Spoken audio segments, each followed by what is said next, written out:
اعوذ باللہ السمیع العلیم من الشیطان الرجیم رب اشرح لی صدری ویسر لی امری واحلل عقدۃ من لسانی یفقہوا قولی۔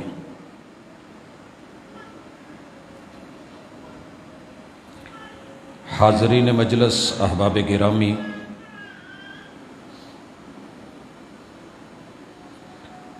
سامعین و سامعات،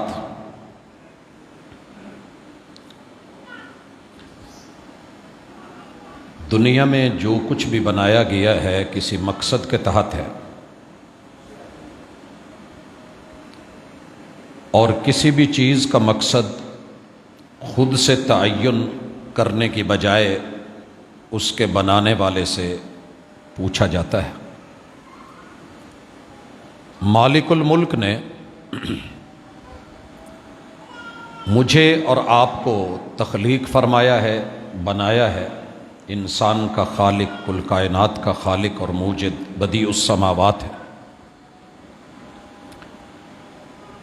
میری اور آپ کی زندگی، تخلیق، بناوٹ کا مقصد خود اس نے بیان کیا کہ وَمَا خَلَقْتُ الْجِنَّ وَالْإِنسَ إِلَّا لِيَعْبُدُونَ۔ جنوں اور انسانوں کو بنانے کا مقصد صرف اور صرف یہی ہے، لِيَعْبُدُونَ۔ ہم نے اس کا ترجمہ کیا کہ تاکہ وہ میری بندگی کریں اور عبادت کریں۔ حبر الامہ مفسر قرآن سیدنا ابن عباس رضی اللہ تعالی عنہ، وہ اس کی تفسیر میں سیدنا محمد الرسول اللہ صلی اللہ علیہ وسلم سے جو بیان کرتے ہیں، جسے امام ابن کثیر رحمہ اللہ نے اپنی تفسیر میں جگہ دی کہ انسانوں اور جنوں کو بنانے کا مقصد لیعبدون، کہ وہ میری معرفت حاصل کریں۔ جب تک پہچان نہیں ہوتی، معرفت نہیں ہوتی، عظمت، مقام، مرتبے کا پتہ نہیں چلتا، تو انسان کسی کا حق بھی نہیں دے سکتا۔ اللہ کا حق ہمارے ذمہ بندگی ہے، توحید ہے، خلوص اور اخلاص ہے، عدم ریا، عدم نمود اور عدم نمائش ہے، ہر دکھ سکھ میں اس کی طرف لوٹنا، پکارنا، بلانا۔ تو زندگی پوری کی پوری بندگی، اور بندگی اللہ کے احکام کو فالو کرنے اور اللہ کی نواہی سے رکنے کا نام ہے۔ جس ہستی نے یہ میسج پہنچایا ہوتا ہے اسے وقت کا پیمبر، وقت کا نبی کہتے ہیں۔ اور یاد رہے، کسی بھی نبی کو اللہ نے غیب کی خبر نہیں دی ہوتی، وحی کی خبر آتی ہے۔ النبی، نبی کے پاس وحی کی خبر ہی اس کی عظمت ہے۔ اگر بات غیب کی ہوتی تو کئی دفعہ میں ذکر کر چکا ہوں، محبوب کو کبھی بھی اللہ تعالی یہ کہہ کر کے ڈانٹ نہیں پلاتے، یا ایھا النبی لم تحرم ما احل اللہ لک۔ اگر مانا ہوتا غیب کی خبر جاننے والا تو کوئی وجہ نہیں بنتی کہ اللہ کہیں کہ اے غیب کے معاملات کو جاننے والے ہمارے پیمبر، آپ نے اس چیز کو اپنے اوپر حرام کیوں قرار دیا ہے جس کو ہم نے آپ کے لیے حلال قرار دیا تھا۔ مفسرین نے اس کی تفسیر میں رسول اللہ صلی اللہ علیہ وسلم کا اہل خانہ کے ساتھ شہد کی حلت و حرمت کا معاملہ ذکر کیا ہے۔ اگر غیب کی خبر ہوتی تو کہہ دیتے کہ اللہ میرے علم میں ہے، میں جانتا ہوں، میری معرفت، میری پہچان یہ ہے، میری نبوت، میری پیمبری، میری پیغمبری، میری رسالت مجھے اس نے بتایا ہے، میں نے حرام کر لیا ہے، تشریح میرے پاس ہے، توضیح میرے پاس ہے، تفسیر میرے پاس ہے، تعبیر میں کر سکتا ہوں، مجھے اتھارٹی دی گئی ہے، تو میں اپنے دائرے میں ہوں۔ میرے محبوب کو یہ کہا گیا اے غیب کی خبر دینے والے، قطعاً نہیں۔ یا ایھا النبی، اے وحی کی خبر دینے والے، وہ مقام وحی پڑھیے، وہ آیت پڑھیے، وہ بیان پڑھیے، وہ الفاظ پڑھیے جن الفاظ کے ذریعے وحی نے آپ پہ شہد کو حرام قرار دیا ہے، لم تحرم ما احل اللہ لک، اگر وہ لفظ نہیں ہے، ہم نے وحی میں یہ خبر نہیں دی، تو آپ اپنے اوپر حلال کردہ ہماری چیز کو حرام کیوں کر رہے ہیں؟ وقت کے پیمبر وحی کی خبر دیتے ہیں، یہی ان کا سب سے بڑا امتیاز ہوتا ہے۔ اوحی الی، یہی ان کا مقام اور مرتبہ، انہیں بشریت کے دائرے میں رہ کر کے نبوت کے مقام اور مرتبے پہ جب فائز کرتا ہے تو پھر پوری دنیا نیچے رہ جاتی ہے، یہ ذات اوپر ہوتی ہے۔ حضرات، اس ہستی کی اللہ تعالیٰ نے ذات کو، صفات کو، معاملات کو، تصرفات کو، شمائل کو، خوبیوں کو، اللہ رب العزت نے تمام عادات اور خصال کو، پوری سیرت کو باکمال بنایا ہے، لاجواب بنایا ہے، بے مثال بنایا ہے۔ اور 40 سال مکے میں رہ کے ایک ہی سوال تھا مکہ والوں سے کہ مکہ کے لوگوں، قد لبثت فیکم عمرہ، 40 سال بڑی عمر ہوتی ہے، میں نے تمہارے اندر بتائی ہے، گزاری ہے، فکیف جربتمونی، پوری زندگی میں سفید چادر پہ لگا ہوا کوئی ایک داغ ہو تو انگلی اٹھا کے نشاندہی کیجئے کہ محبوب اس مقام پہ آپ کی گفتار میں یہ جھول رہی ہے اور آپ کے کردار میں یہ تول میں کمی رہی ہے، یہ دونوں چیزوں میں سے کوئی ایک چیز مجھے ملے تو بتائیے۔ پوری قوم کا جواب ایک ہی تھا، واللہ ما جربناک الا صادقا و امینا، محبوب ہم نے جب جب بھی، جیسے جیسے بھی، جہاں جہاں بھی آپ کو دیکھا ہے، با کمال پایا ہے، لاجواب پایا ہے، لازوال پایا ہے، آپ کو گفتار کا سچا اور کردار کا پکا اور امین پایا ہے۔ حضرات، یہ جواب دشمنوں نے دیا تھا اس ہستی کے اوپر۔ دعوت کے پہلے دن سے لے کے چچا سے 13 سالہ مکی دور میں، 10 سالہ مدنی دور میں، اور پھر اس کے بعد دور صدیقی میں، عہد فاروقی میں، عہد عثمانی میں، عہد علی المرتضیٰ میں، عہد سیدنا معاویہ میں، ما بعد ادوار میں، تب سے لے کے آج تلک دشمن کی پوری کوشش رہی ہے کہ اس مسلمانوں کی محبوب ہستی، پاکیزہ ہستی، اس کا چہرہ، اس کا مہرہ اور اس کا کردار بگاڑ کے پیش کیا جائے تاکہ مومنوں کے دلوں میں نفرت پیدا ہو۔ حضرات، یہ بات یاد رکھیے، جب جب بھی مومنوں کا ایمان کہیں کمزور ہوا ہے، اللہ نے ایک نشانی، ایک معجزہ یہ بھی رکھا ہے کہ تیرا رب تجھے لوگوں سے بچا کے دکھائے گا، تیرے دشمن بڑے، ان شانئک ھو الابتر، تیرے دشمنوں کو ہی نہیں، ان کی نسلوں کی نسلوں کی نسلوں کو اجاڑ کے نہ رکھوں تو رب محمد نہ کہنا، اور رہے تجھ سے مذاق کرنے والے، انا کفیناک المستہزئین، محبوب یاد رکھیے، استہزاء کرنے والوں کے ایسے ٹھٹھے بنا دوں گا کہ پھر دنیا زمین کے اوپر کیا زمین ان کو جگہ دینے کو تیار نہیں ہوگی۔ اپنے سگے چچا کا انجام دیکھ لیں، ماں بعد آنے والے لوگوں کو دیکھ لیں، اپنی چچی کی ہوتی ہوئی پھانسی دیکھ لیں، اور تیرے دشمنوں کو بے نسلہ کر کے کیسے مار رہا ہوں۔ آج ان کا نام رکھنے والا صفحہ ہستی پہ کوئی نہیں ہے، لیکن تیرے نام سے پیار کرنے والے، پیدا ہونے والے بچے تو بعد میں ہے، ابھی ماں کی کوکھ میں ہوتے ہیں، جنم نہیں لیا ہوتا، نام پہلے فیصلہ ہو چکا ہے کہ ہم نے اس کا نام محمد احمد رکھنا ہے۔ بوڑھے بزرگوں تلک عزت کے ساتھ، شرف کے ساتھ، انا اعطیناک الکوثر، ہم نے وہ مقام، وہ مرتبہ، وہ خیر کثیر آپ کو عطا کی ہے جو کسی اور کو نہیں ملی۔ حضرات، ان حوالوں کو آزمایا سب سے پہلے عرب نے، پھر عجم نے، پھر فارس نے، پھر عراق نے، چلتے چلتے یہ تجربے ہوتے گئے، دنیا پھیلتی گئی۔ روم نے آزمایا، اسپین نے، اٹلی نے، جرمن نے، دنیا کے اندر یورپ کے بڑے بڑے پڑھے لکھے ممالک نے، وہ لوگ کہ جن کو دعویٰ ہے کہ ہماری 10 ٹاپرز یونیورسٹیز ہیں، علم کی ہم جو ہے بالکل معراج پہ ہیں، بلندیوں پہ ہیں، کبھی ناروے آگے آیا، کبھی ڈنمارک آیا، کبھی سویڈن آیا، ہر ایک نے اپنی اپنی خبث باطن کی کیفیات کا اظہار کیا. ہمارے ہمسائے ملک نے اس نے بھی اپنے خبث باطن کو ظاہر کیا. اور یاد رکھیے جو من کے اندر ہوتا ہے وہی باہر آتا ہے.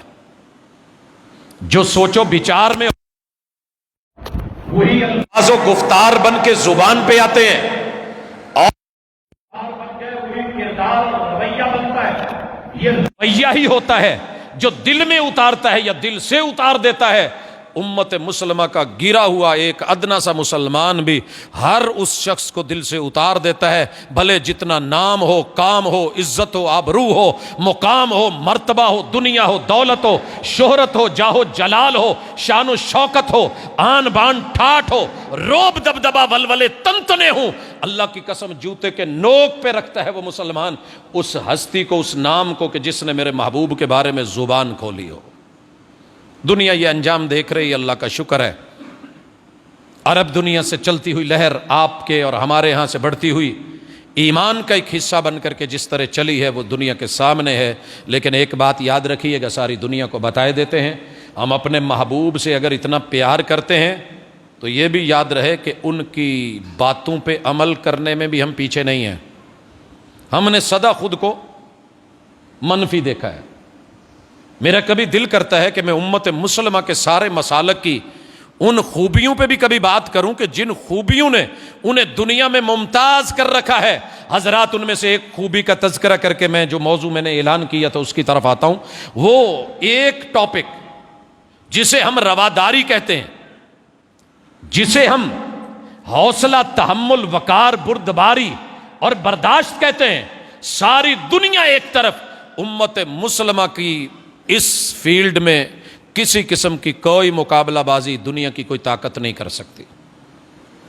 جب ڈنمارک نے، ناروے نے، سویڈن نے، دیگر یورپی ممالک نے، غیر مسلموں نے میرے محبوب کے چہرے مورے کو بگاڑا، شکل صورت کو بگاڑا، آپ کے اقوال کو، افعال کو، اعمال کو، سیرت طیبہ کو داغدار کر کے ان کے جو ہے وہ سٹیچو بنا کے، ڈھانچے بنا کے، خاکے بنا کے، کارٹونز بنا کے ان کے اوپر بہت کچھ لکھا اور چلایا. تب میں نے کراچی کے ساحل سے لے کے، یہ صرف خطابت نہیں ہے، یہ الفاظ اور جملے نہیں ہیں، ریالٹی ہے، ساحل سمندر سے لے کے سمندر کے اس اندر کے جزیرے منوڑا سے لے کے اندرون کراچی، بیرون کراچی، سندھ کا مین جتنا علاقہ ہے وہاں، تھر کے صحراؤں میں، آگے بڑھتے ہوئے پنجاب میں، چولستان میں، روہی کے رہیلڑوں کو، ان ان پڑھ لوگوں کو کہ جنہوں نے زندگی میں کبھی الف کو الف نہیں پڑھا، الف نو کلی پڑھن والے، سادہ مزاج، سادہ لو، دیہاتی، ان لوگوں کو بھی مل کے دیکھا اور کہا کہ یار لوگوں نے ہمارے پیغمبر کو گالی دی ہے تو کسی نے جواب میں یہ تو نہیں بولا، حالانکہ ہمارے ہاں دیہاتوں میں چلتا ہے، ان پڑھ عوام میں چلتا ہے، کوئی میرے باپ کو برا کہے تو جواب میں اس کے باپ کو گالی آتی ہے، ماں پہ کوئی لفظ بولے تو جواب میں اس کی ماں پہ اعتراض آتا ہے، کوئی میری بہن پہ انگلی اٹھائے تو اس کی بہن پھر بچ نہیں پاتی، کوئی ہماری بیٹی پہ بات کرے اس کی بیٹی کے اوپر پھر انگلیاں اٹھا کرتی ہیں، جواب آیا کرتے ہیں. لیکن میرے محمد علیہ الصلوۃ والسلام نے جو تربیت کی تھی کمال کی تھی، جو پڑھایا تھا لاجواب پڑھایا تھا. سبق پڑھ کر پڑھا دینا ہنر ہے عام لوگوں کا، جو دل سے دل جلاتے ہیں وہی استاذ ہوتے ہیں. یہ عہد ہے، ٹکڑے ٹکڑے ہیں، لاشیں پڑے ہیں، 70 وجود کٹے ہوئے ہیں. اس حال میں بھی جب کھڑے ہو کے آواز لگائی تھی حل فیکم محمد، بولے کہاں ہے محمد صلی اللہ علیہ وسلم. عمر بولنے کے لیے اٹھے تو کہا بیٹھ جائیے، کہا حل فیکم ابن ابی قحافہ، کہاں ہے ابو قحافہ کا بیٹا؟ صدیق ہے تو بولے. یار نے کہا میں یار کا جواب دیتا ہوں. عمر نے کہا عمر رکیے، ذات کی بات ہے. پھر جب اس نے کہا حل فیکم عمر، عمر ہے تو جواب آیا، بیٹھیے ذات کا مسئلہ ہے. لیکن جب اسی ابو سفیان نے وہ جبل رومات پہ چڑھ کے چوتھا جملہ بولا، اولو حبل، حبل تیری جے، تیری سربلندی، تو زندہ باد۔ صحیح البخاری، میرے محبوب نے کہا تھا اس حالت میں بھی جب زخمی تھے، عمر اٹھ جواب دے۔ میری تربیت یہ ہے، معاملہ ذات کا ہو تو چپ، معاملہ شخصیت کا ہو تو خاموش، لیکن اگر معاملہ آگے بڑھ جائے، اللہ کی ذات اور توحید اور شریعت پہ آ جائے، رب کی صفات پہ، کبریائی پہ، وحدانیت پہ آ جائے، یہ اولو حبل کہہ رہا ہے اس کو جواب دے۔ کہا محبوب جواب کیا دوں؟ گالی؟ کہا نہیں، حقیقت بتا۔ اللہ اعلی و اجل، اللہ اکبر، سب سے بڑا، سب سے اعلی، سب سے سر بلند، سدا بہار زندہ، قائم و دائم رہنے والا، رکھنے والا، الحی القیوم، اگر وہ ہے تو اکیلا اللہ ہے۔ جواب آیا تھا لنا عزا ولا عزا لکم، ہمیں عزت دینے والا عزا بیت اللہ میں، کعبہ میں موجود ہے۔ کہا لنا مولا ولا مولا لکم، ہم بدلے میں بھی جواب وہ دیں گے جو حقیقت پہ مبنی ہے۔ ہمارا ولی، ہمارا یار، ہمارا مددگار، ہماری پشت پناہی کرنے والا، ہمیں ہماری نسلوں کو بچانے والا، ہمارا لحاظ ہمارا پاس رکھنے والا، کلمے کو عزت، دین کو آبرو دینے والا ہمارا مولا اللہ موجود ہے۔ یہ نہیں کہا تھا یہ میرا مولا علی موجود ہے۔ لنا مولا ولا مولا لکم، اسی پیمبر کے تربیت یافتہ ان پڑھ 1456 سال بعد کے دیہاتی، بالکل تعلیم سے ناواقف، کلمہ پڑھنے والے مسلمانوں نے اللہ کی قسم آدم علیہ السلام سے لے کے عیسیٰ علیہ السلام تک کسی ایک بھی نبی کا نام بھی ٹیڑھا نہیں لیا، نام بھی ٹیڑھا نہیں لیا۔ رواداری پڑھنی ہو تو آؤ ہمیں پڑھو، امت مسلمہ کو دیکھو، برداشت دیکھنی ہو تو یہاں پہ دیکھو، حوصلہ دیکھنا ہو تو یہاں پہ دیکھو، وقار دیکھنا ہو تو یہاں پہ دیکھو، غیرت دیکھنی ہو تو اس نام پہ دیکھو، اور اگر آبرو کا تحفظ اور رسالت کی ناموس کے اوپر پہرا دینا دیکھنا ہو تو اس مقام پہ ٹھہر کے دیکھیے۔ اللہ کی قسم آپ کو دنیا کا یہ ایک عجوبہ ملے گا جو عجوبہ اس کائنات میں کسی اور مخلوق میں پایا ہی نہیں جاتا ہے۔ لہٰذا ہم اللہ کا شکر کرتے ہیں۔ شکر کس بات پہ؟ کہ تو نے ہماری غیرت کو زندہ رکھا ہے، جتنی بھی ہے، جو رمق باقی ہے، جو چنگاری باقی ہے، اللہ اسی کو جلا بخش، اسی کو رحمت عطا فرما۔ تیرے محبوب کی عزت اور آبرو کے اندر جو ہم سے کہیں عملاً کمی ہوئی ہے میرے مولا، اس کے اندر بھی ہماری معافی کو قبول فرما، ہمیں حق اور حقیقت کی طرف لے کر کے آ۔ میرے بھائیو، یہ ذات بھی پاکیزہ، تعلیمات بھی پاکیزہ، ان کی سیرت، عادات و خصال بھی پاکیزہ، اور انہوں نے جو تربیت کے لیے اوامر اور نواہی اللہ کی طرف سے جو شریعت امت کو پیش کی ہے، اس کا ایک ایک سٹیپ اور ایک ایک ادا پاکیزہ، اسی پہ ہم آ رہے ہیں۔ ہم نے گزشتہ ملاقاتوں میں سورہ کاف، پیمبر اسلام کا خطبہ جمعہ، خطبہ عید، خطبہ اجتماع، امت کو اکٹھا کر کے بڑے بڑے اجتماعات میں، گروہوں میں، افراد میں، احباب میں، مردوں میں، عورتوں میں، بچوں میں جو میسج اور پیام دیا وہ ہم نے تفصیل سے پڑھا۔ آج حسب وعدہ، چونکہ اشہر الحج ہیں، یہ ذوالقعدہ، ذی الحجہ اور اس کے بعد محرم میں واپسیاں، یہ ساری چیزیں، یہ حرمتوں والے مہینے لگاتار 3 اکٹھے، تو ان میں لوگ عمرے اور حج کی طرف جب بڑھتے ہیں تو بیسک معلومات کا پتہ ہونا چاہیے۔ آج ہم صرف عملی جو اس کی شکل ہے اس کو سامنے رکھیں گے، تھوڑے وقت میں اللہ تعالیٰ برکت دے گا انشاءاللہ۔ ان دائروں کو جہاں جہاں قدم لگنے ہیں، جو طریقہ کار ہے، اس پہ ہم بات کریں گے، اور نیکسٹ انشاءاللہ آنے والی ملاقاتوں میں سورۃ الحج کا پیغام، انسانیت کے نام، حج کا مقصد کیا ہے، ٹارگٹ کیا ہے؟ یہ صرف پیسے لگا دینے ہیں کہ کل کو کوئی اٹھے کہ حاجیو، حج پہ جتنے لاکھ لگا رہے ہو، تمہاری گلی میں کوئی بھوکا مر رہا ہے، تو یہ معاملہ صرف حج کا نہیں ہے، صرف عمرے کا نہیں ہے، صرف الحاج کا نہیں ہے، حاجی صاحب کا نہیں ہے، یہ پوری امت کا ہے، ویل للمطففین کرنے والوں کا ہے، ارأیت الذی یکذب بالدین، ایک ایک فرد کا ہے، جس نے بھی ملاقات کے دن، قیامت کے دن قربانی کو مدینے سے ساتھ لے کے نہیں آتا، میں حج قران نہیں کرتا، بلکہ محدثین نے مفسرین نے یہ ترجمہ کیا ہے کہ محبوب جو ہے وہ حج تمتع کرنا چاہتے تھے۔ یہی سوال جناب عبداللہ ابن عمر سے شامی نے پوچھا کہ حج مفرد افضل ہے یا حج تمتع؟ حج مفرد کیا ہے وہ بھی سن لیجئے، پھر اس کی جو ہے فضیلت کی طرف آئیے۔ بغیر عمرے کے اپنے مقام اپنی جگہ سے یا میقات سے آپ نے حج کے لیے احرام باندھ کے 8 تاریخ کو حج میں داخل ہونا ہے، قربانی نہیں ہے، آپ نے ڈائریکٹ حج کیا ہے، یہ آپ کا حج مفرد ہے، افراد۔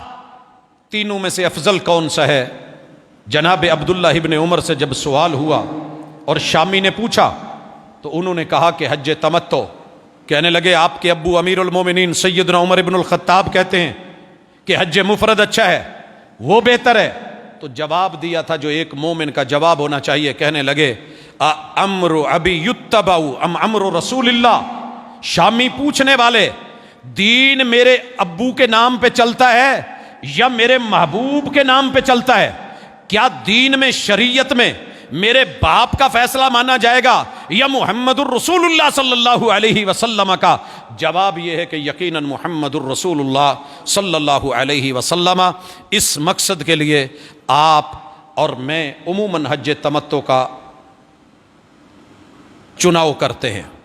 حج تمتع، پہلے عمرے کے لیے سب سے پہلے ہمارے ہاں اپنے وطن عزیز سے جاتے ہوئے مکانی میقات جو ہے، جس مکان سے، یوں سمجھیے جیسے ہمارے فیصل آباد میں آتے ہوئے جب انٹری لیتے ہیں، کھڑیاں والا کی طرف سے گٹ والا ٹول پلازا ہے، ہم اپنا سپر ایکسپریس وے پہ آ رہے ہیں تو سائیاں والا سے ہمیں آؤٹ ہوتے ہوئے پلازا دینا پڑتا ہے، ٹول پہ ہم رکتے ہیں۔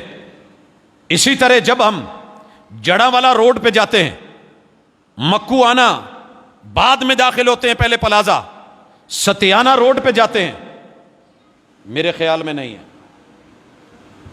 ہے نا، ستیانہ روڈ پہ کوئی ٹول پلازا نہیں ہے۔ سمندری روڈ پہ گئے، ہمارے پاس جہانگیر سے پہلے ٹول پلازا ہے۔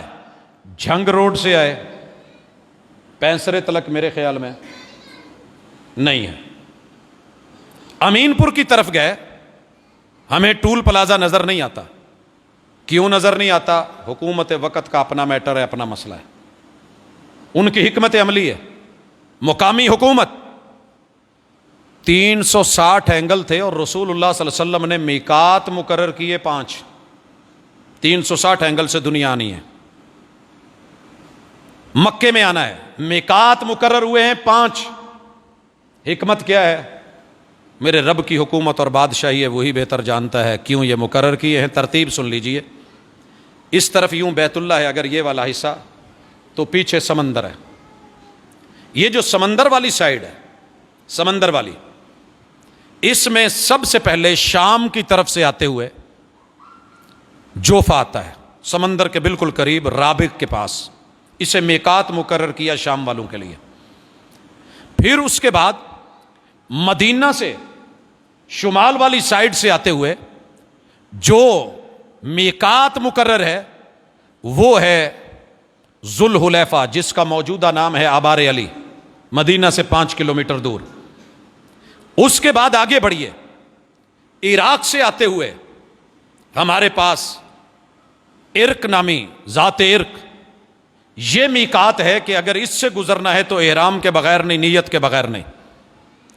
پھر آگے بڑھ کے نجد والوں کے لیے کرن، وہ مقرر کیا گیا ہے میقات کو، جو بالکل طائف کے تھوڑا ساتھ ہے۔ اور یلملم بالکل سمندر کی دوسری طرف یمن سے آنے والوں کے لیے وہ میقات ہے۔ یہ خشکی کے میقات ہیں اور پاکستان والوں کی فلائٹ کا گزر ہوتا ہے یلملم سے، جدھر سے یمن والے گزرتے ہیں۔ تو یہ ترتیب اگر ذہن میں آ گئی ہے تو اب آئیے کہ احرام کس چیز کا نام ہے۔ احرام صرف چادروں کا نام نہیں ہے، 3 چیزیں ملتی ہیں تو احرام بنتا ہے۔ 2 چادریں مرد کے لیے، عورت کے لیے جو بھی اس کا لباس ہے۔ دوسرے نمبر پہ مکانی میقات وہ جگہ کہ جہاں سے اگر قدم اندر رکھنا ہے تو آپ کے اوپر وہ لباس ہو جو رب چاہتے ہیں، آپ کی زبان پہ پابندی کا وہ اقرار نامہ ہو جسے نیت کہتے ہیں، اور تیسری چیز آپ ان پابندیوں کو بروئے کار لاتے ہوئے، تلبیہ پڑھتے ہوئے وہاں سے چلیں اور بڑھیں۔ یہ اگر کپڑا ہے عام دنوں میں بھی آپ باندھ سکتے ہیں، کوئی حرج نہیں ہے، یہ ایک چادر ہے، ایک عام کپڑا ہے۔ آپ اسے گھر سے باندھنا چاہیں گھر سے باندھ کے نکل سکتے ہیں، آپ ایئرپورٹ پہ جا کے باندھنا چاہیں وہاں پہ باندھ سکتے ہیں، آپ خشکی کے رستے یلملم سے گزر رہے ہیں باندھ سکتے ہیں، لیکن ہم جب گزر رہے ہوتے ہیں تو سمندر کی برابری میں یلملم آ رہا ہوتا ہے، تو اس محاذ سے دو کے درمیان میں سے گزرنے ہوئے محاذات پہ ہمیں یہ باندھنا پڑتا ہے۔ فلائٹ میں چونکہ یہ چادر باندھنی مشکل ہوتی ہے، لوگ عموماً ایئرپورٹ سے یا گھروں سے اس کو باندھ کے نکلتے ہیں، تو یہ چادر دنیا میں کئی طریقوں سے باندھی جاتی ہے۔ آسان ترین طریقہ اور ہمارے ملک کے مطابق کا طریقہ اسے مد نظر رکھیے گا۔ اگر میری حکومت ہو اگر تو میں سب سے پہلے اس چادر کو بین کروں۔ یہ تولیے والی وقتی طور پہ پسینہ صاف کرنے میں تو مدد دیتی ہے، لیکن اس کی رگڑ سے جو روئی اور بر نکلتی ہے بے شمار سانس کی بیماریوں کا سبب یہ بنتی ہے۔ بہرحال دنیا میں سب سے زیادہ استعمال یہی ہو رہی ہے، تو اس کو باندھنے کے طریقے کچھ غلط ہیں جو نقصان دیتے ہیں، پہلے وہ دیکھ لیں۔ ایک ہمارا دیسی پنجابی دیہاتی چادر باندھنے والا وہ طریقہ جس کے اوپر لوگ چلتے ہیں، یہ والا صبا بنا ہوتا ہے اور اس کو ٹیبک نکال کے یوں باندھ لیا، اور اس کے بعد اللہ مالک۔ اب جب ہوائیں چلتی ہیں، کوئی مسئلہ ہوتا ہے، اٹھنا بیٹھنا ہوتا ہے، تو یہ والی چیز ہمیں پریشان کرتی ہے کہ ہمارا پردہ نہیں رہتا، ہمارا سطر سیف نہیں ہوتا اور ہمیں مسائل بنتے ہیں۔ دوسری چیز، میں نے زیادہ تر عرب کنٹریز کو دیکھا ہے، بالخصوص مصر، شام، اس طرف سے آنے والے، کہ یہ چادر کو یوں کر کے اس طریقے سے جب لپیٹتے ہیں تو کافی سارا اپنے آپ کو ایزی فیل کرتے ہیں، لیکن میں نے ان کو دیکھا ہے کہ جمپ کہیں لینا ہو تو یہ کھلتا نہیں، اڑ گئے، گر گئے، یا پھر کہیں بیٹھے تو بیٹھتے ہوئے ان بیچاروں کے لیے یہ والا مسئلہ ہوتا ہے کہ سامنے سے سطر نہیں رہتا، انڈر ویئر تو پہنا نہیں ہوتا، پھر مسائل ہوتے ہیں، سیڑھیوں پہ بیٹھے ہیں تب مسائل۔ تو کوئی ایسا طریقہ بھی ہے؟ اب اس کو آپ درمیان میں سی تو سکتے نہیں، کیونکہ دنیا میں کافی سارے لوگ دھوتی کو، چادر کو درمیان سے سلائی کر کے استعمال کرتے ہیں، وہ نہیں۔ کون سا طریقہ اختیار کیا جائے کہ سب میٹرز آسان رہیں؟ تھوڑی سی یہاں سے اس طریقے سے اس کو چن لیں، اور یہ چونٹے اس طرح اسی طرح یہاں پر بھی لے آئیں۔ اس حصے کو صرف اپنے یہاں، زیادہ آگے نہیں، یہاں پہ رکھ کے اوپر سے ایسے لے لیں، اور یہ والا حصہ آپ اگر اس کو کور کر لیتے ہیں یہاں پر، آپ دیکھیے کہ کوئی چیز ابھری نہیں ہے، سجدہ کرنے میں، بیٹھنے میں مشکل نہیں بن رہی، بڑی ایزی ہے۔ اس کے اوپر اگر آپ بیلٹ لے لیتے ہیں تو اور زیادہ آسان ہو جاتا ہے کہ یہ گرنے سے، کھلنے سے، اور اگر ہوا آ بھی جائے اور یہ پورا پلو اٹھ بھی جائے تو آپ کے سطر کو مسئلہ نہیں ہے، آپ کور ہیں۔ اور جتنا مرضی آپ اس میں پاؤں کھولنا چاہیں کھولتے چلے جائیں، تب بھی آپ کے لیے آسانی ہے۔ اور اگر آپ کہیں بیٹھنا چاہتے ہیں، اس حصے کو درمیان میں کر لیں تو یہ بھی آپ کے لیے ممکن ہے، کوئی مسئلہ نہیں ہے۔ تو بہتر، افضل، باقی جو کسی کو سمجھ آتی ہے، نیچے والی چادر۔ حضرات، اس کے بعد اوپر والی چادر ہے، اس کے دو طریقے ہیں جو لوگ لے رہے ہیں۔ ایک غلط ہے کچھ وقت کے لیے صحیح ہے، اور دوسرا اوورال اس کا فرق سمجھیے کہ آپ نے یہ چادر گھر سے لینی ہے، ایئرپورٹ سے لینی ہے، یا جہاں بھی لینی ہے۔ ایک طریقہ تو اس کا یہ ہے، ایک طریقہ یہ والا ہے، اور دوسرا طریقہ ہمارے ہاں دایاں کندھا ننگا رکھنے کا ہے، یہ والا۔ کیا کیا جائے؟ سنت سمجھ لیجئے۔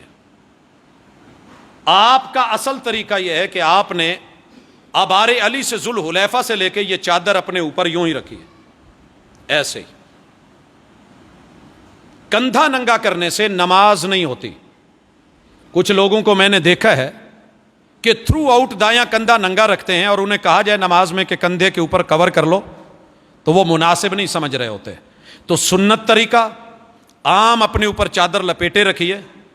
جب آپ مطاف میں اتریں گے طواف کے لیے، پھر آپ نے استباء کرنا ہے، دائیں کندھے کو ننگا کرنا استباء۔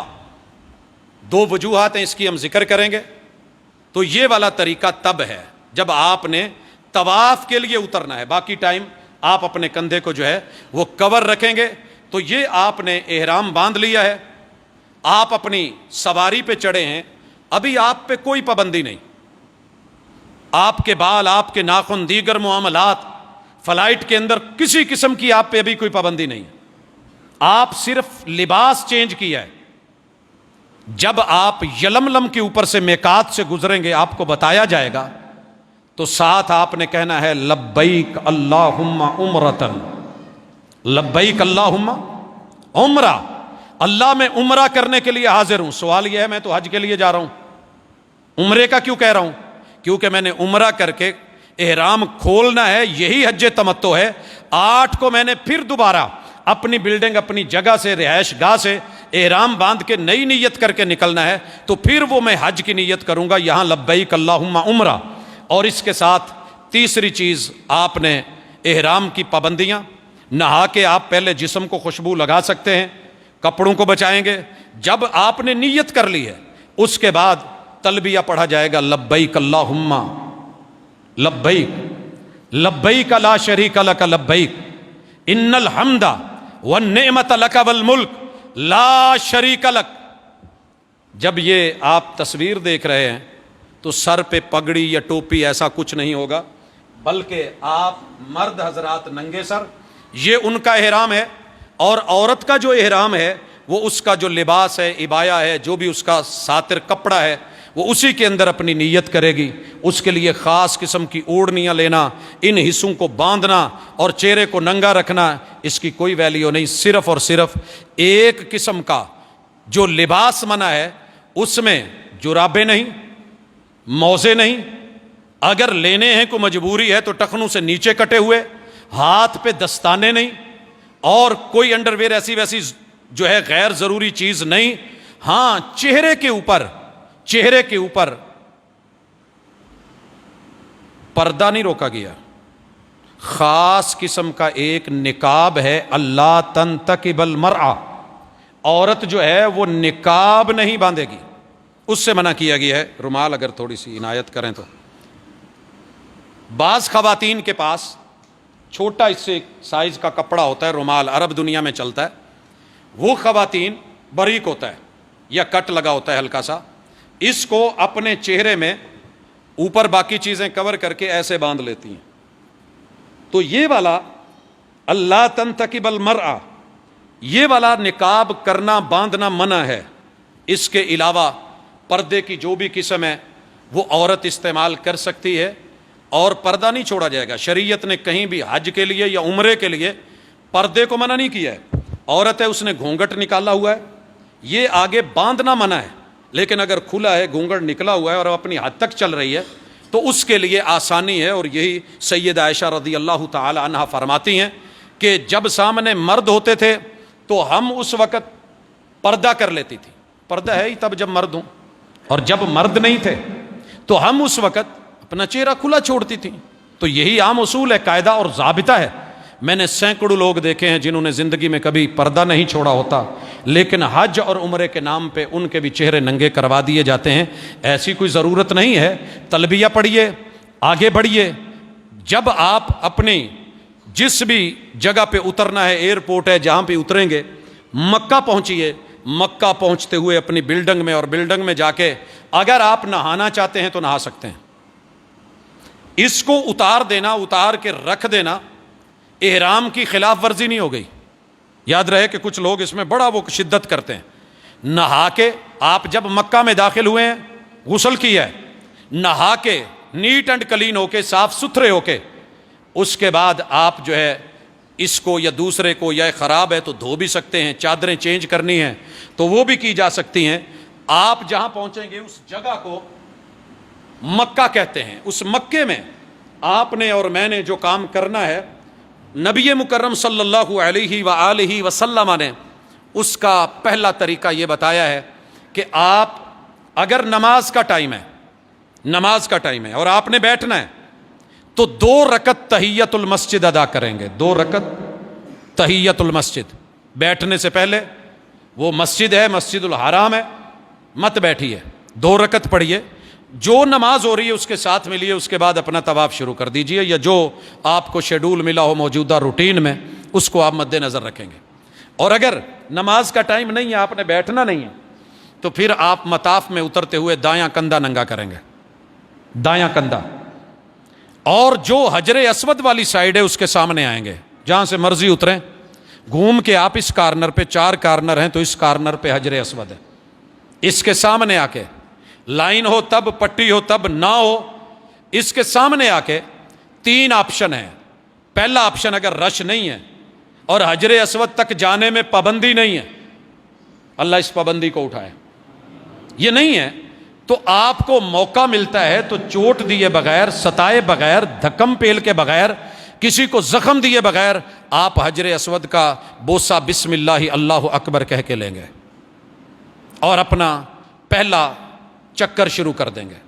اگر یہ موقع نہیں ملا تو آپ دور سے، یا اگر وہاں ہاتھ لگا کے استلام ہو سکتا ہے، پاری ہو سکتی ہے، چوما جا سکتا ہے، تو آپ یہ تقبیل کر لیں گے بسم اللہ اللہ اکبر۔ اگر یہ بھی ممکن نہیں تو دور سے ہاتھ کا اشارہ بسم اللہ اللہ اکبر، یہ کہنے کے بعد اب آپ نے اسے چومنا نہیں ہے، اس حصے سے آپ نے سفر شروع کرنا ہے اور چلتے آنا ہے۔ یہاں پہ مقام ابراہیم ہے، اندر سے یا باہر سے آتے ہوئے، جہاں میں کھڑا ہوں اس حصے میں حتیم ہے، حتیم کے اندر سے نہیں، اوپر سے گزر کر کے گھومتے ہوئے جب اس کارنر پہ آنا ہے، اسے رکن یمانی کہتے ہیں، اور ہم اسی سائڈ سے آئے تھے یمن، چونکہ سمندر کا یہ والا ایریا ہم نے ادھر سے شروع کیا تھا یہاں پہ، تو یہ یمن کی طرف ہے، اس لیے رکن یمانی کہتے ہیں۔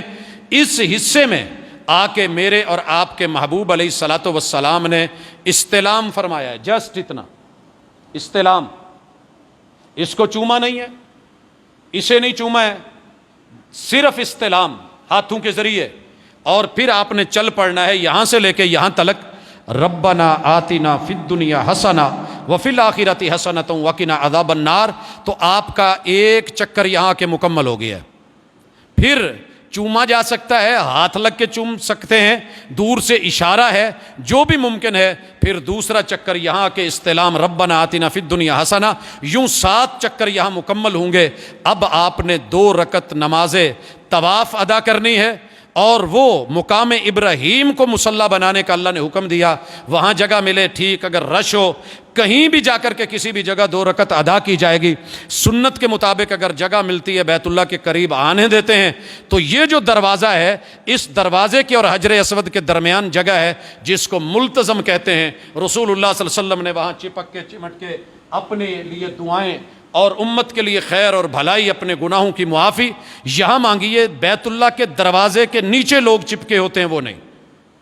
یہ میں سارے مسائل بتا رہا ہوں، موجودہ حالات میں اگر نہیں اجازت تو وہ ایک اور بات ہے، لیکن اوورآل رسول اللہ صلی اللہ علیہ وسلم کا طریقہ کار، آپ نے اس دوران میں زمزم پیا ہے، ملتزم سے چپکے ہیں، پھر آپ صفا پہاڑی کی طرف گئے ہیں، ایک کام مکمل ہو چکا ہے، احرام کے نیت کے ساتھ ہم آ چکے ہیں، طواف ہمارا 7 چکر ہو چکا ہے، اب ہم نے صفا پہاڑی پہ جانا ہے، اور صفا پہاڑی بالکل حجر اسود والے کارنر میں، جہاں سے بھی راستہ ملے، اگر کوئی تعمیراتی کام نہ ہو رہا ہو تو تقریباً سیدھا ہے، آپ جائیں گے وہاں صفا پہاڑی، اس وقت اس کے صرف نشان باقی ہیں، اوپر گول بڑا گنبد ہے، نیچے اس کے نشانات باقی ہیں، اوپر نہیں چڑھا جا سکتا، چڑھنے نہیں دے رہے، صرف نشان باقی ہیں، وہاں تھوڑی ہائٹ بنائی گئی ہے، وہاں آپ چڑھتے ہوئے پڑھیں گے ان الصفا والمروۃ من شعائر اللہ ابدأ بما بدأ اللہ بہ، یہ صفا یہ مروہ میرے رب کے شاعر ہیں، یہ نشانات ہیں، یہ ایمان کی علامتیں ہیں، یہ اللہ کی پہچان ہے اور اس کے دین کے لیے یہ نشان مقرر کیے گئے ہیں، میں وہیں سے آغاز کرتا ہوں جس میں اللہ نے آغاز کیا ہے۔ یہ پڑھ کے پھر وہ محمد رسول صلی اللہ علیہ وسلم نے دعا پڑھی، الحمدللہ وحدہ نصر عبدا وانجز وعدا وہزم الاحزاب وحدا۔ اللہ تیرا شکر ہے، تیرے اکیلے کا شکر ہے، الحمدللہ وحدہ۔ نصر عبدا، ساری دنیا تیرے بندے کو گرانا چاہتی تھی، تو نے مددگار بن کے کھڑا کر کے دکھایا ہے۔ نصر عبدا، اللہ وانجز وعدہ، وعدے پورے کر دیے، وہزم الاحزاب وحدہ، دنیا کے سارے گروہ، ساری جماعتیں اللہ تو نے ہی شکست دی ہے، اکیلے نے اپنے محبوب سے وعدے پورے کر دیے ہیں۔ اسی صفحہ پہ چڑھ کے میں نے ان کو کہا تھا قولوا لا الہ الا اللہ تفلحوا، یہ نہیں مانے۔ حضرات یہاں بیت اللہ کی طرف منہ کریں، لمبی دعائیں کریں، جو من میں ہیں مناجات کریں، اپنوں لیے، اپنے ملک کے لیے، وطن کے لیے، دوست احباب کے لیے، امت مسلمہ کے لیے، انسانیت کے لیے۔ اور پھر آپ نیچے اتریں۔ جب آپ نیچے اتریں گے تو تھوڑی دور جا کے آگے سبز کلر یا مختلف دور میں لائٹس کے نشان ہوتے ہیں، جو تقریباً اس جگہ سے لے کے اس جگہ تلک، یا تھوڑا سا آگے بڑھا لیں، جگہ ہے جہاں آپ نے سعی کرنی ہے، دوڑنا ہے۔ مرد حضرات، سنت ہے اماں جی کی، لیکن دین نے رائے کے ذریعے نہیں، اپنی سوچ کے ذریعے نہیں۔ جیسا کہ علی المرتضیٰ نے کہا تھا، لو کان الدین بالرائے، اگر دین مرضیوں کے نام ہوتے یا قیاس اور رائے کا نام ہوتا تو پھر مسا خف کے اوپر، موزے کے اوپر نہیں، پاؤں کے تلوے پہ کیا جاتا۔ اگر یہ معاملہ ہوتا تو مرد نہیں دوڑتے، عورتیں دوڑتی، لیکن میرے محبوب کے دین نے یہاں عورتوں کا دوڑنا اس کی اجازت نہیں دی، اس کا پریکٹیکل نہیں کیا۔ آپ کے ساتھ خواتین تھیں، آپ کی اہلیہ تھی، مگر یہاں دوڑنے کا نہیں، مرد حضرات دوڑیں گے۔ اور اس میں جو دوڑ ہے وہ اتنا نہیں کہ لگاتار کچھ جو ہے وہ چھوٹ پڑتے ہیں، اپنی مناسب طریقے سے۔ کچھ لوگ صفا سے لے کے مروہ تک بیچارے دوڑتے رہتے ہیں، نہیں، سنت یہ ہے کہ یہاں کیوں دو پہاڑیوں کا سنگم آ کے یہاں ملتا تھا، درمیان میں جو جگہ تھی، جب ہم بلندی سے اترتے ہیں تو آٹومیٹکلی تیز ہو جاتے ہیں، یہاں تک کہ ہم کور ہوتے ہیں، خود کو سنبھال پاتے ہیں، اتنی دیر میں دوسری پہاڑی آ جاتی تھی۔ تو یہ اتنی جگہ ہے، اس میں سعی کی جائے گی، مروہ پہ پہنچا جائے گا، وہاں بھی نشانات ہیں، تھوڑی ہائٹ ہے، اس پہ چڑھیں گے اور وہاں بھی کہیں گے ان الصفا والمروہ من شعائر اللہ، ابدأ بما بدأ اللہ، بھی وہی دعائیں، وہی مناجات۔ وہاں سے بیت اللہ جو ہے، آپ یہاں پہنچ گئے ہیں تو یہ والا کارنر آپ کے سامنے آئے گا، تو بیت اللہ کی طرف منہ کر کے نظر آئے یا نہ آئے، دعائیں کریں گے، ایک چکر مکمل، یہاں سے لے کے یہاں تلک ایک چکر مکمل ہو چکا ہے۔ پھر وہاں سے واپس صفا پہ دوسرا، مروہ پہ تیسرا، پھر صفا پہ چوتھا، مروہ پہ پانچواں، پھر صفا پہ چھٹا، اور مروہ پہ ساتواں۔ یہ 7 چکر مکمل ہو گئے۔ اب آپ کی سعی مکمل ہے۔ یہاں سے نکل کے باہر کسی جگہ جا کے، گھر میں جا کے، دکان میں جا کے، حجام کے پاس جا کے دنیا کی سب سے مہنگی قربانی دیجیے۔ کون سی؟ بکرا چھترا؟ نہیں، ابھی بکرا چھترا نہیں ہے۔ بکرے تو لوگ بڑے ذبح کر لیتے ہیں، لیکن زلفوں کی قربانی بڑی مشکل ہوتی ہے۔ یہ جو ٹنڈ کروانی ہے نا، جس کی عادت نہیں بنی ہوتی، رب نے چاہا ہے، تیرے رب نے، کہ شہزادے میرے لیے آیا ہے، سارے لباس اتار کے آیا ہے، 2 چادروں میں آیا ہے، میری مان کے آیا ہے، یک جہت ہو کے آیا ہے، ایک یونیفارم میں آیا ہے، بادشاہ امیر غریب میں نے برابر کر کے دکھایا ہے، یہ میرا گھر ہے۔ سب دوڑ رہے ہیں، سب چل رہے ہیں، سب چکر لگا رہے ہیں، سب مناجات میں ہیں۔ اب آخری ذرا قربانی دے دینا۔ کتنے لاکھ لگایا ہے؟ مولانا 18 لاکھ لگ گیا ہے۔ میں اسپیشل آیا ہوں، میں 50 لاکھ کے پیکج پہ آیا ہوں، بڑا بڑا VVIP میرا پیکج ہے۔ مولا کہتے ہیں اتنا لگایا ہے تو ذرا ٹینڈ بھی دکھا جانا، ذرا زلفیں بھی قربان کر۔ یہاں میرے محبوب نے زلفیں قربان کی تھیں، زلفوں والی سرکار نے، مدنی مکی سرکار نے، آمنہ کے لال نے، صاحب حسن و جمال نے، اس ماہ جبی نے اپنے بال استرے کے ذریعے منڈوائے تھے۔ بہتر افضل یہ ہے آپ منڈوائیں، کٹوائے بھی جا سکتے ہیں، لیکن کچھ لوگ وہاں پہ بھی کینچی ساتھ لے جاتے ہیں، یا کسی سے لے لی 2 منٹ، تھوڑے جے اتھوں، تھوڑے سے ادھر سے، تھوڑے سے یہاں سے، تھوڑے سے ایسے کر کے، ہاتھ شاتھ انگلیاں مار کے برابر ہو کے مزے سے جا رہے ہیں۔ نہیں میرے دوست، یہ دنیا کی مہنگی ترین ٹنڈ ہے اور قربانی ہے جو لاکھوں میں ہے، میں پہلے سنا کرتا تھا جو مزہ ٹنڈ میں وہ شہر میں نہ پنڈ میں، لیکن اللہ کی قسم مکے کے اندر کی جانے والی یہ ٹنڈ جب ہاتھ پھرتا ہے اور سورج پراپر اوپر روشنی ڈالتا ہے اور انسان سوچتا ہے اور زمزم کا پانی لگتا ہے، کعبہ کے رب کی قسم پوری کائنات کی لذتیں ایک طرف، رب کے لیے قربان کی ہوئی وہ زلفیں ایک طرف۔ یہ تو مرد ہے، عورت کیا کرے گی؟ پردے میں رہ کے، وہی نہیں کہ سب کے سامنے کھول کے، اس کے بال جتنے لمبے ہیں وہاں سے لے کے، یہ کوئی بیبی کٹنگ نہیں، بوائے کٹنگ نہیں، یہ فلاں کٹنگ نہیں، یہ عمرے کی کٹنگ ہے، یہ سنت کے مطابق آخر میں جہاں چٹیا بنتی ہے اس کے کنارے پہ 1-آدھا انچ بال جو ہیں وہ کاٹ دیے جائیں گے۔ عورت کی کٹنگ ہو گئی، مرد کی ہو گئی۔ اب آپ احرام کی پابندیوں سے فارغ ہیں، آپ چادریں اتار دیں، آپ نہا لیں، آپ خوشبو لگائیں، آپ لباس چینج کریں، آپ روٹین کی زندگی گزاریں، وہاں پہ رہتے ہوئے آپ باقی ایام میں بیت اللہ کے اندر آ کر کے اپنی نمازیں پڑھیں۔ اگر کہیں گھر میں پڑھیں گے سنتیں تو وہ بیت اللہ سے بھی افضل، اور اگر جماعت کے ساتھ پڑھ رہے ہیں تو آپ قصر نہیں کر پائیں گے، کیونکہ امام صاحب جتنی پڑھیں اتنی پڑھنی پڑے گی۔ لیکن اگر کوئی وجہ بن جاتی ہے، چھوٹ جاتی ہے، رہ جاتی ہے، تو آپ مسافر کے حکم میں ہیں، اگر 15 دن سے کم کا ہے تو آپ وہاں پہ قصر کریں گے۔ یہاں تلک ہے عمرہ۔ حج کا طریقہ انشاءاللہ العزیز اس میں ہم اگلی مرتبہ آئیں گے، لیکن یاد رہے اور بہت اچھی طرح یاد رہے کہ یہ عمرہ یا دنیا کا کوئی کام اس کا تعلق نیت سے ہے۔ انما الاعمال بالنیات۔ اگر عمرے کا مقصد آپ کا اور میرا کچھ اور ہے تو پھر یاد رہے بربادی کے علاوہ، تھکاوٹ کے علاوہ، پیسوں کے ضیاع کے علاوہ، وقت کے ضائع ہونے کے علاوہ کچھ نہیں۔ لیکن اگر خلوص ہے، درد دل ہے، تڑپ ہے، اللہ کے ساتھ ایک تعلق ہے، خلوص ہے، للہیت ہے، اللہ کے ساتھ ایک دلی اور قلبی میلان ہے، لگاؤ ہے، آپ وہ مزہ دیکھیں گے جو شاید کہیں نہیں دیکھا۔ یہاں توبہ، یہاں رجوع، یہاں عاجزی، گندگی کو چھوڑنا، غلاظت سے ہٹنا، برے اعمال سے توبہ، اللہ سے معافی۔ ایک عمرے کے بعد ممکن ہے حج کا موقع ملے یا نہ ملے۔ ہم نے ایسے بھی دیکھے ہیں جو عمرے کے لیے نکلے تو پہنچ نہیں پائے، ہم نے وہ بھی دیکھے ہیں جو طواف کے دوران ہی رب نے اٹھا لیے، ہم نے وہ بھی دیکھے ہیں جو سائی میں گر گئے، ہم نے وہ بھی دیکھے ہیں کہ سائی کر لی ہے، بال منڈوانے کا ٹائم نہیں ملا، ہم نے وہ بھی دیکھے ہیں کہ عمرہ کر کے انتظار میں تھے کہ 8 ذی الحجہ آئے، مگر 8 ذی الحجہ تو آیا وہ نہیں تھے۔ اس لیے ہر موقع کو غنیمت سمجھیے۔ یہ زندگی بڑی مختصر سی ہے، اس میں عمرے میں جا کے بالخصوص اگر کچھ چیز سیکھنا چاہتے ہو تو عقیدہ سیکھیے، عقیدہ سیکھیے۔ پورا لبیک اللہم لبیک عقیدہ ہے، لبیک اللہم عمرۃ عقیدہ ہے، احرام کا گزرا ہوا پل پل عقیدہ ہے، ربنا آتنا فی الدنیا حسنہ عقیدہ ہے، وہ طواف کے چکر عقیدہ ہیں، وہ صفا پہ چڑھنا عقیدہ ہے، وہ مروہ سے اترنا چڑھنا عقیدہ ہے۔ یہ عقیدہ کیا ہے؟ اللہ سے مانگا کریں، تڑپ کے اس کا جائزہ لیا کریں۔ میں کسی کی زندگی موت اپنے ہاتھ میں نہیں رکھتا، جنت جہنم میرے ہاتھ میں نہیں ہے۔ یہ جو کل وفات ہوئی ہے، اس وفات کو پوری دنیا جس تناظر میں دیکھ رہی ہے، کوئی دوستی میں، کوئی دشمنی میں، کوئی اپنی رائے، کوئی کیسے، میں اسے صرف عبرت سے دیکھ رہا ہوں، صرف عبرت سے۔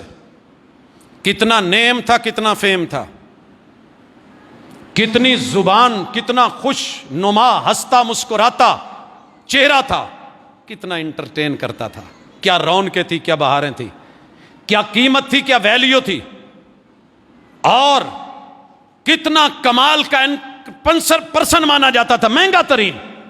کیا وزارت تھی، کیا قیادت تھی، کیا سیادت تھی، کیا کرسی اقتدار تھا، کیا قومی اسمبلی تھی، سب کچھ تھا۔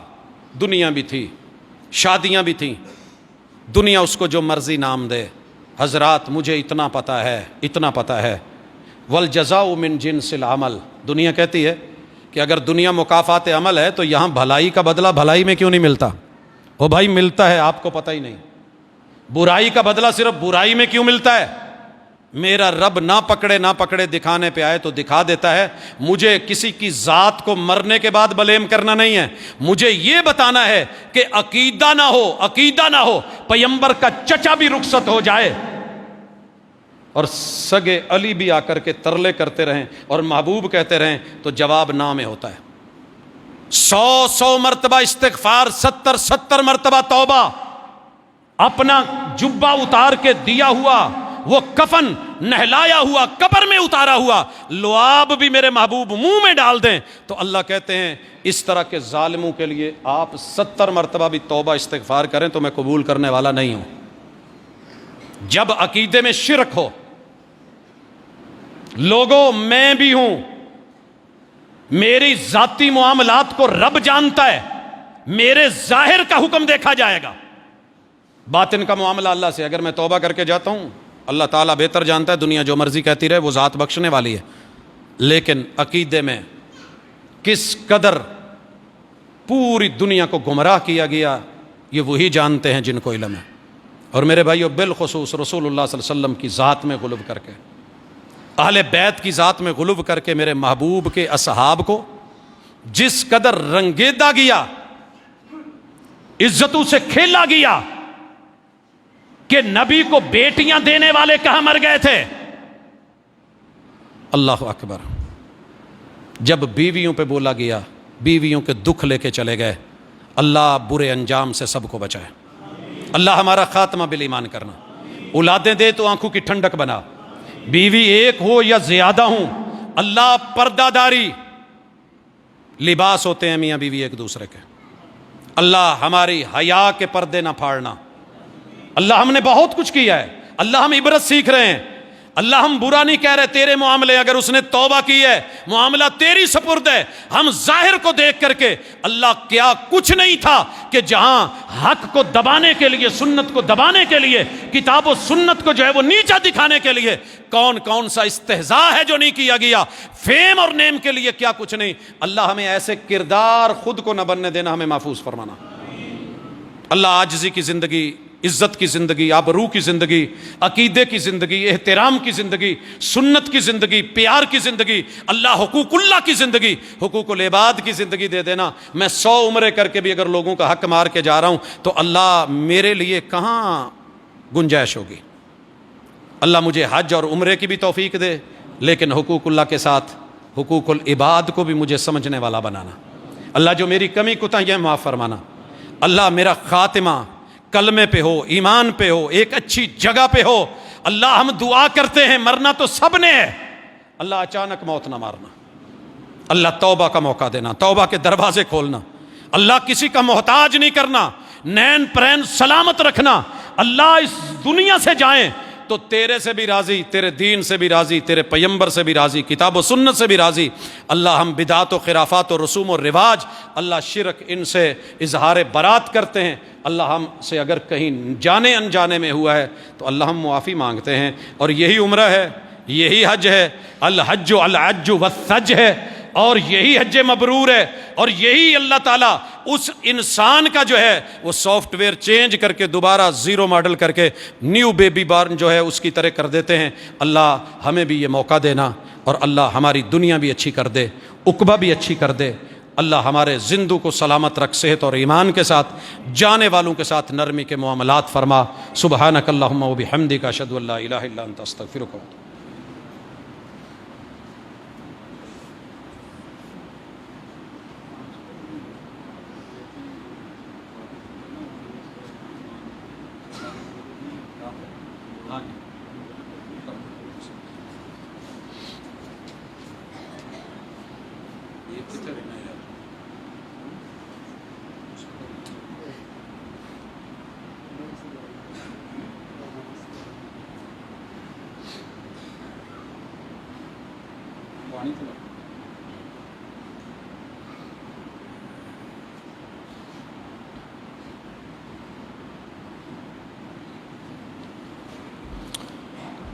ان الحمد للہ نحمده ونستعینه ونستغفره ونعوذ باللہ من شرور انفسنا ومن سیئات اعمالنا من يهده الله فلا مضل له ومن يضلل فلا هادي له واشهد ان لا اله الا الله وحده لا شريك له واشهد ان محمدا عبده ورسوله۔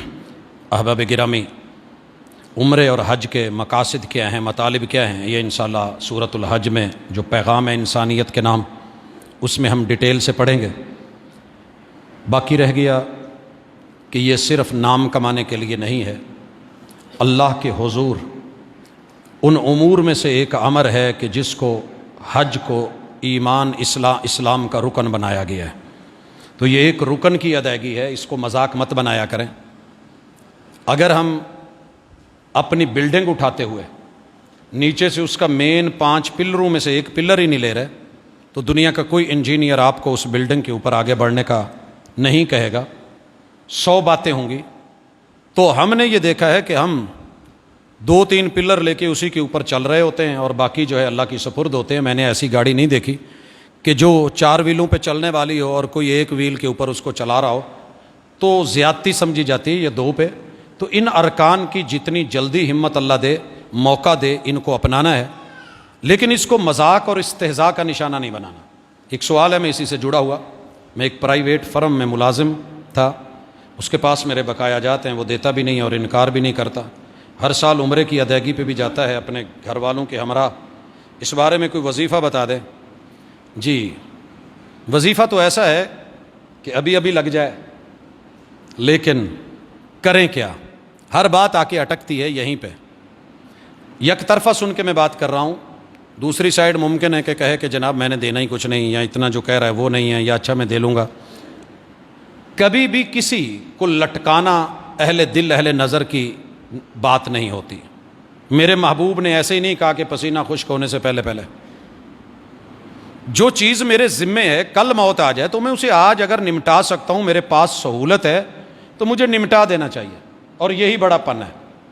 اور اگر اللہ نہ کرے کوئی مزدور ناراض ہو کے یا ملازم ناراض ہو کے نکل گیا، اس کے حقوق نہیں، تو جب سے میں نے رکھے ہوئے ہیں پھر اس میں بھی عقل مندی دکھاؤں۔ جیسے میں نے دنیا میں کہا ہے کہ نقد لینے ہیں تو روپے میں کاروبار ہوگا، ادھار لینا ہے تو پھر ڈالر میں ہوگا۔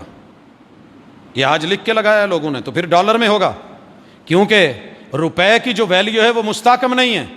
تو پھر آپ نے اس انسان کے جتنے پیسے ہیں اس کو بھی اپنے کاروبار میں ساتھ لگا دیں، اس آدمی کی طرح کہ جس نے اللہ کے حضور یہ پیشکش کی تھی کہ اللہ یہ میرا ملازم ناراض ہو کے چلا گیا تھا، اجرت نہیں لی تھی، بعد میں حالات کا مارا ہوا آیا، اس نے مجھ سے مانگا، میں نے اس کو وہ پورے کا پورا مال ریوڑ جو بھی تھا تھما دیا۔